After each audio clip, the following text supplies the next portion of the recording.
Welcome everyone back to weekly weather updates, and in today's video we're going to have the latest from the live radar, run for the UKV, have a look at the precipitation and the temperature over the next 5 days, as we are going to see some pretty variable conditions with some drier weather, some wetter weather, some slightly cooler weather and some warmer weather as well. Typical autumnal conditions with a flat westerly flow. Now at the moment we've got lots of rain around, especially in the far southeast and further northwards and westwards, but at the same time we have a gap of very little precipitation too across much of the Midlands, Wales and northern England. This sort of setup is going to be quite likely through this week, where some areas are going to see lots of rain, other areas not so much.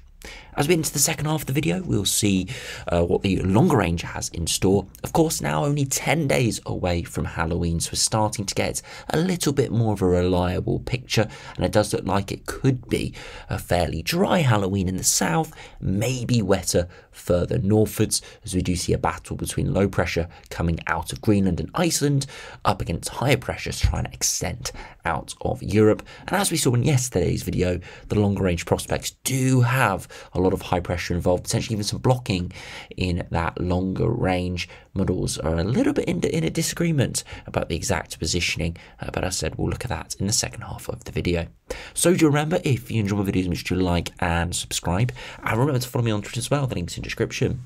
Now to start on the live radar, we've kind of got two areas of precipitation at the moment. We've got these heavy showers pushing in from the west and northwest at the moment. Again, typical westerly flow with showers coming in off the North Atlantic, as we do see area of low pressure moving in and strong westerly winds. We see this convection taking place.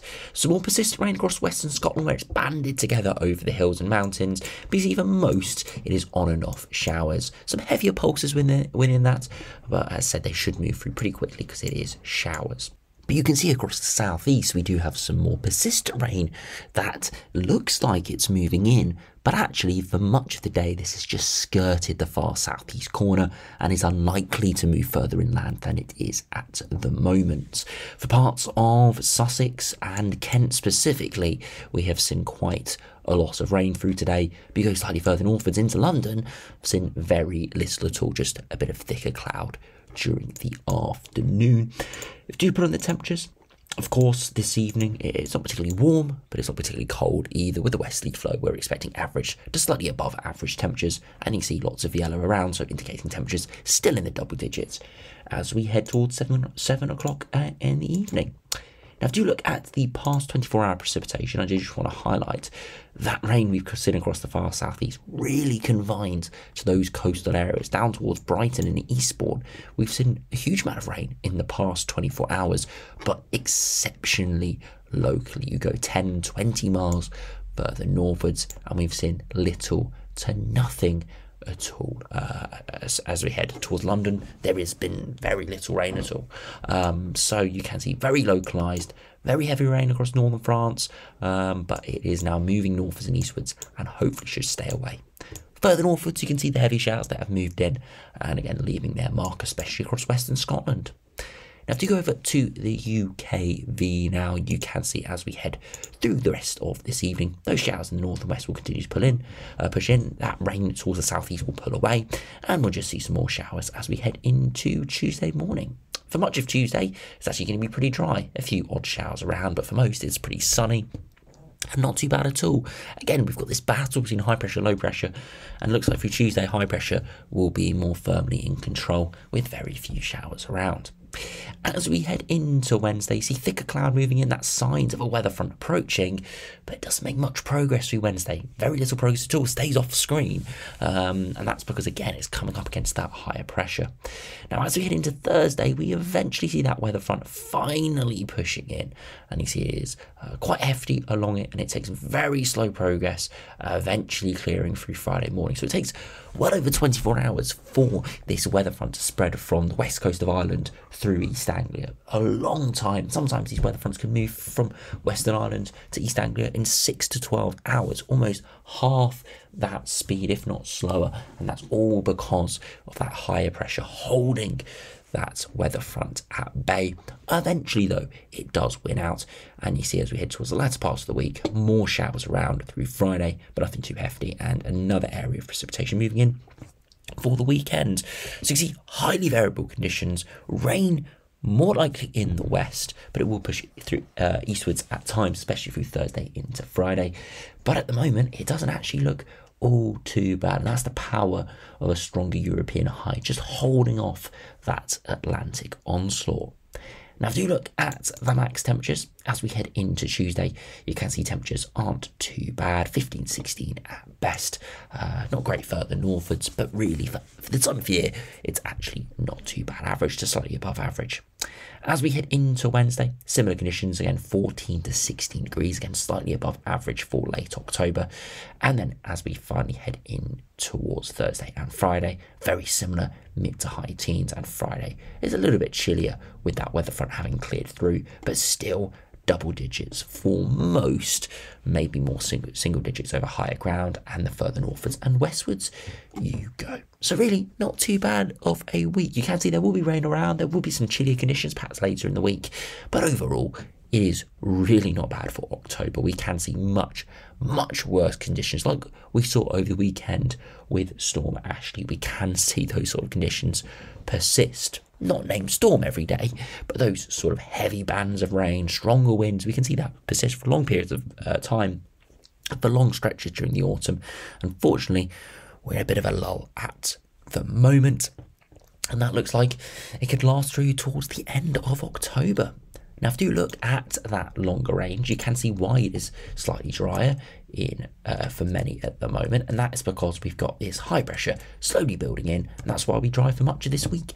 We can see the low pressure trying to push in off the Atlantic towards Wednesday, but it gets held at bay for a good 24 to 48 hours instead of just moving in freely like it normally can do when there's no European high. You can see, though, it eventually wins out through Thursday into Friday, but it loses all its intensity, and high pressure eventually replaces it into the weekend. You can see, though, the storm systems towards Greenland and Iceland are very strong, so I wouldn't be surprised for them to be pushing in for Scotland, especially for short periods of time. But you can see, as we head towards day 10, high pressure is firmly controlling the south, low pressure a little bit more of a chance of controlling further northwards. As we head right into the extended range, lower pressure does start to win out a little bit into early November, but it's by no means completely dominant. Yes, some pulses of stronger lows and storm systems moving in right towards 384 hours. We again see another big area of high pressure to our south trying to nudge in. Now, these sort of conditions in October and autumn in general aren't too bad. But if we saw these synoptics in winter's time, I think we would be hearing a lot of complaints, because this is a pattern that cannot deliver any cold weather with this big high extending from the Azores. You can see it's early November. This is a more powerful tropospheric polar vortex towards Iceland, which could encourage more storm systems. But at the moment, we're not seeing any massive signal for that. This run is a little bit on the unsettled side, and even here, we're not seeing too much going on. Now, if you compare it to the GM out towards day 10, again, westerly flow over the coming days, but with high pressure extending in across Europe, it's really not too wet, at least until Thursday, Friday, where eventually low pressure wins out. And it does hold on a little bit longer into Saturday, so it could be a bit more of an unsettled Friday and Saturday if the GEM is correct.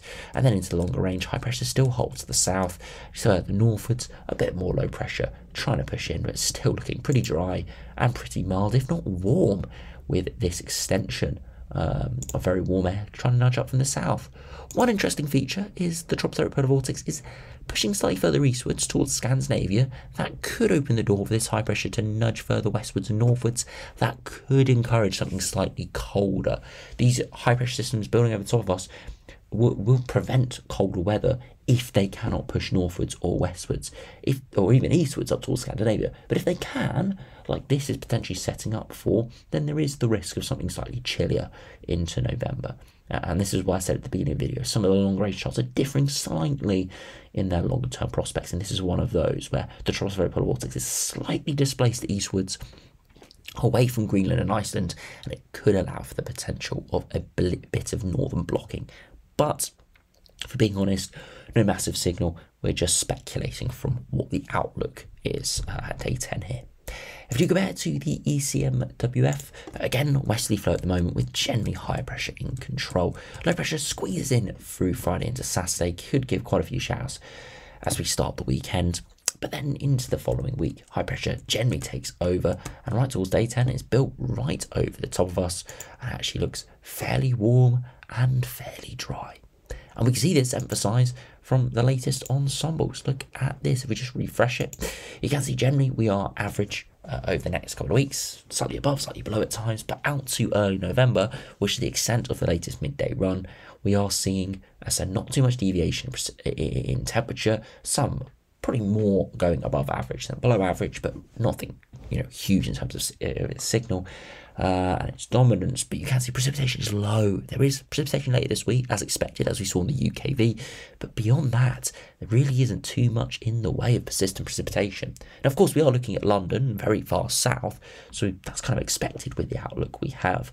But again, it's another positive sign that the rains that can come on this time of year, that can bring significant flooding, aren't arriving persistently. We have seen flooding this autumn, we have seen lots of heavy rain, we have seen yellow and amber warnings, but we've not seen them back to back to back like we can see through autumn and winter months. Fortunately, we've got a bit of a break coming up. Doesn't look like we're going to see too much in the way of rain in the south for the next week or so. Yes, Thursday into Friday there will be rain, but really this time of year where it can rain every day, this doesn't look too bad for an outlook. Further northwards, even for Glasgow, you can see there are drier periods. Sometimes we can just see a whole big wall of precipitation. There are dry periods, especially later this week, through sort of Tuesday, Wednesday, and then you can see maybe next week as well some drier days, but again, a little bit less in the way of certainty over that.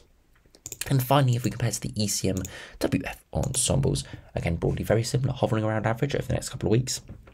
Low precipitation this week, higher later in the week into the weekend, and then it drops slightly into the following week, into the week of Halloween. Again, no sort of signal for zero precipitation, as there is still disagreements, but as I said, for this time of year, the outlook really doesn't look too bad.